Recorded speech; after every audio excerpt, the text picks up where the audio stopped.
a todos, mi nombre es Yareli y junto a mis compañeras Norma, Alessandra y Sandra presentaremos y analizaremos el caso Zarratea. El presente caso involucra al presidente Castillo en reuniones extraoficiales fuera del Palacio de Gobierno. Es así que, según los videos mostrados en diferentes reportajes periodísticos, tenemos que el presidente Castillo utilizó la casa ubicada en Girón Zarratea, en el distrito de Breña, como despacho oficial tras asumir la presidencia en julio del 2021. En agosto del 2021, la Contraloría advierte y recuerda al presidente que las actividades correspondientes a la gestión de su gobierno debía realizarlas en Palacio de Gobierno. Sin embargo, en noviembre del mismo año, sale a la luz un reportaje periodístico en el cual muestran que el presidente aún continuaba despachando desde la casa ubicada en Zarratea. En dicho reportaje se muestra que el presidente Castillo mantenía reuniones a altas horas de la noche, las cuales se prolongaban incluso hasta la madrugada, con empresarios, congresistas, funcionarios y ministros de su gobierno, así como personajes cuestionados o con amplio prontuario. Entre estas reuniones resaltan los siguientes detalles. Los sobrinos de Pedro Castillo eran quienes organizaban la agenda de las reuniones, es decir, coordinaban y autorizaban el ingreso de los visitantes. Uno de los sobrinos involucrados tenía a su disposición vehículos de empresas que contrataban con el Estado. Otro de los involucrados en estas reuniones fue Elmer García, funcionario de salud del área de abastecimiento, quien habría trabajado con empresas proveedoras del Estado. Asimismo, otra involucrada es la empresaria Karelyn López, lobista de empresas que contrata con el Estado, quien se habría reunido con el ministro de Defensa en dicha casa, quien además ahora es colaborador eficaz de la investigación y ha reconocido su participación en diversos presuntos ilícitos y que el propio presidente habría tenido conocimiento de estos y otros negocios ilícitos que se hicieron durante su mandato, a través de las actuaciones de sus sobrinos y el ministro de Transportes, Juan Silva. Hay una mafia en el Ministerio de Transportes y Comunicaciones MTC, conformada por el presidente Pedro Castillo Terrones. Finalmente, entre otros involucrados se sabe que, por ejemplo, Samir Villaverde facilitaba las camionetas al sobrino del presidente para llevar a cabo las reuniones en Zarratea. Además, tiene contratos con el Estado y es cuestionado por tener influencias en la asignación de obras y ascensos en el MTC y de pertenecer a una organización criminal. A continuación, analizaremos el caso Zarratea desde una perspectiva ética, filosófica, teniendo en cuenta las teorías de los filósofos Tomás de Aquino, Kant y Villarán. La teoría de la ley natural de Aquino se basa en que el ser humano por naturaleza tiende al bien, porque todas las cosas, sus fines, sus inclinaciones o deseos son buenos en tanto han sido creados por un Dios bueno. Y la ley máxima es: haz tu bien y evita tu mal. Aquino cree que todo lo que el hombre siente naturalmente tiene que ser reconocido como bueno, por lo que si la razón de una persona encuentra que es una inclinación natural, esa acción debe ser buena. Sin embargo, existen situaciones que han trastocado este orden.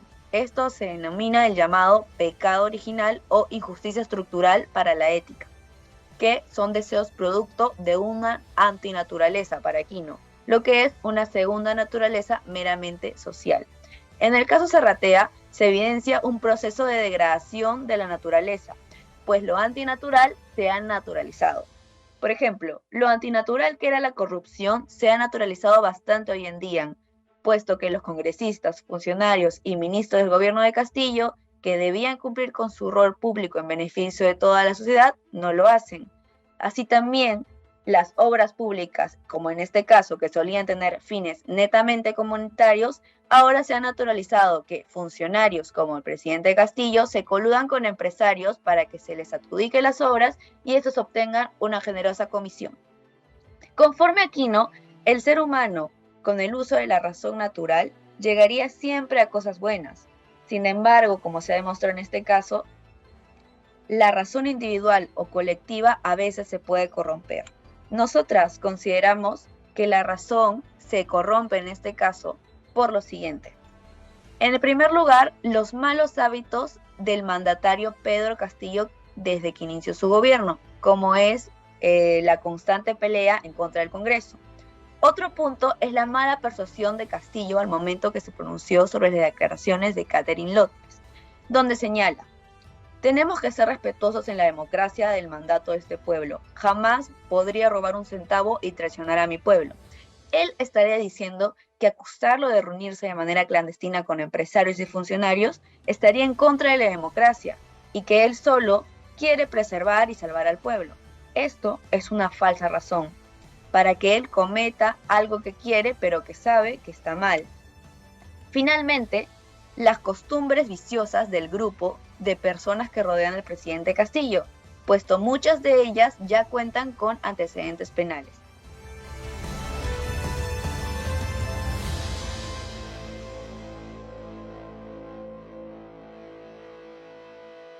Ahora realizaremos la evaluación ética de los hechos que involucran directamente al presidente Pedro Castillo. Para tales fines, analizaremos dichos comportamientos sobre la base de los postulados de la escuela kantiana vistos en clase y que, desde nuestro punto de vista, son aplicables al caso concreto. El domingo 7 de noviembre, a las 9:50, tuvimos mejor suerte.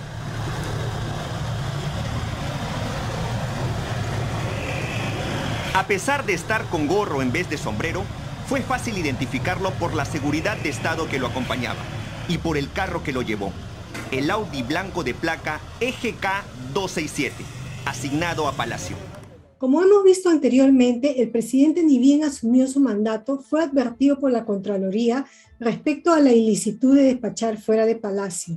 Pese a ello, continuó despachando desde la casa de Zarratea, fuera del horario habitual de atención al público, sin registros de visitas ni publicación de agenda con asuntos a tratar, sin protocolos de seguridad mínimamente requeridos y de manera sigilosa.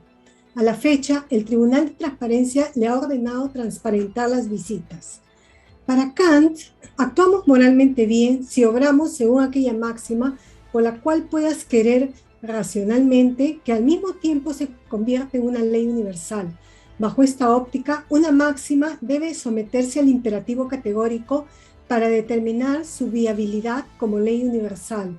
Esto es, no debe verse afectada por ninguna contradicción lógica ni volitiva. Veamos ahora. En primer lugar, es contradictorio actuar con falta de transparencia e incentivar actos de corrupción. Y de otro lado, desear ser víctima de dichos actos a la vez. Y tampoco desearía un escenario donde mis seres queridos lo padezcan. Por consiguiente, lo correcto es actuar con transparencia y luchar contra la corrupción. Como no puedo desear un mundo así, mi propia voluntad lo desestima, contradicción volitiva. En segundo término, asumiendo que puede existir un mundo donde fuera viable anhelar la falta de transparencia y corrupción generalizada, y padecer sus consecuencias a la vez, la implementación de tal sistema haría colapsar las instituciones y ello nos llevaría a una situación de anarquía, porque habría una pérdida de confianza en las autoridades y leyes, con lo cual su propia implementación la lleva a su propia desaparición, contradicción lógica. Por lo expuesto, actuar con transparencia y luchar contra la corrupción constituiría una ley universal o deber. De esta manera, el deber de actuar con transparencia y lucha contra la corrupción en la actividad gubernamental es uno que califica como deber perfecto y por tanto jurídico. En efecto, bajo nuestro ordenamiento vigente, el presidente y los demás funcionarios públicos tienen el deber de actuar con transparencia y de asumir la lucha contra la corrupción, lo que le obligaría al presidente, por un lado, a transparentar siempre y o ante cualquier requerimiento el detalle de las reuniones que tienen ejercicio de sus labores y de otro lado a abstenerse y prevenir actos de corrupción en todas sus actuaciones, situaciones que lamentablemente hemos visto han estado ausentes en el accionar del presidente. Actuar fuera del ámbito moral, bajo la óptica kantiana, es desear que la actuación de los funcionarios de oposición y sociedad en general actúen con transparencia y prevengan la corrupción, y que ello no aplique a mis acciones. Eso sería caer en una evidente contradicción volitiva. La actuación de un político que actúa moralmente bien implica que debe actuar racionalmente y encontrar lo que es correcto, esto es, debe hacer suyos los preceptos de la moral para sus actuaciones públicas. Ello le permitirá promover la transparencia y la lucha contra la corrupción en los asuntos públicos y personales, empezando por transparentar todas sus actuaciones conforme la normativa existente le exige. Por último, analizaremos el caso desde la perspectiva de Alonso Villarán. Él afirma que hay situaciones en las que un interés nos prueba a ignorar un deber, y que es un problema que todos, incluso, y por qué no más un presidente de la República, eventualmente enfrentaría en su vida laboral. Sin embargo, el caso Zarratea es muestra de cómo un presidente también puede tener otros intereses y deberes distintos que gobernar un país. Sí, las imágenes y videos son prueba de ello. Es así que para llegar a un mejor entendimiento a la pregunta, es preciso separar el concepto de interés y deber, como afirma Alonso Villarán. Él señala que los conflictos de interés son especiales, el cual no es por el interés en juego, sino por el tipo de deber que implica. Nos referimos aquí a un interés intermedio y desde el caso en concreto a un interés económico y de lealtad familiar que repercutiría sobre los deberes de un presidente, que sería el de gobernar para el bien del pueblo. Entonces, desde el caso en concreto, primero, ¿cuál es el vínculo entre Karelyn López y Pedro Castillo? Karelyn López era lobista para las empresas que trabajaban con el Estado. Las reuniones en Zarratea con la señorita son de especial interés para el presidente, tal vez todo a fin de retribuir el apoyo recibido durante su campaña presidencial, el cual sería en contrataciones o licitaciones durante su gobierno, en especial con Karelyn López, quien es el vínculo con todos sus colaboradores de su campaña. Por lo tanto, es cierto que hay un interés que estaría desvirtuado el deber de un presidente, que sería gobernar para el bien del pueblo, y no sobre deberes con un partido político o terceros. En relación al deber, siendo este de mayor relevancia que el interés, se entiende que será por el tipo que éste implica, es decir, desde el caso en concreto. El deber fiduciario será aquí como un deber de aconsejar, ayudar a actuar en nombre de los intereses de otras partes. Además, el autor define los deberes aquí como derechos relacionados al trabajo. Entonces, desde el caso en concreto, el deber que tiene el presidente Castillo sería de ayudar o retribuir el apoyo económico de terceros a su campaña electoral. Además, surgiría el deber de lealtad con la familia, pues el voto de confianza, de actuar en su nombre como tenían los sobrinos del presidente y manejar sus relaciones con otros, estaría en contra en sí de su deber para el pueblo y no el deber para sí con la familia.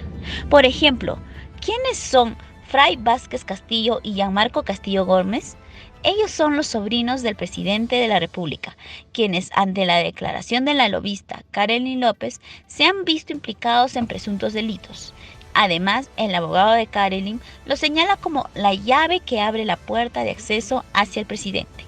Entonces, podemos concluir que el actuar con transparencia y luchar contra la corrupción constituye una ley universal o deber acorde con el modelo kantiano y estaría recogido en el derecho positivo, es decir, califica como deber perfecto y por tanto jurídico que un político deba actuar racionalmente y encontrar lo que es correcto.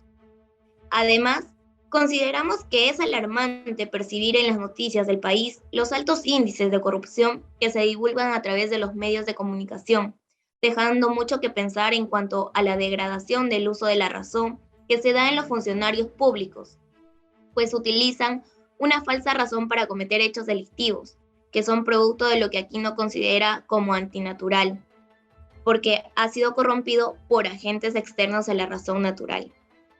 Consideramos que el presidente debe actuar con la transparencia que requiere el cargo para el cual fue elegido, pues la ausencia de no actuar conforme a esta ley universal no permitirá promover la transparencia y la lucha de la corrupción en los asuntos públicos y personales como se vio en el presente caso.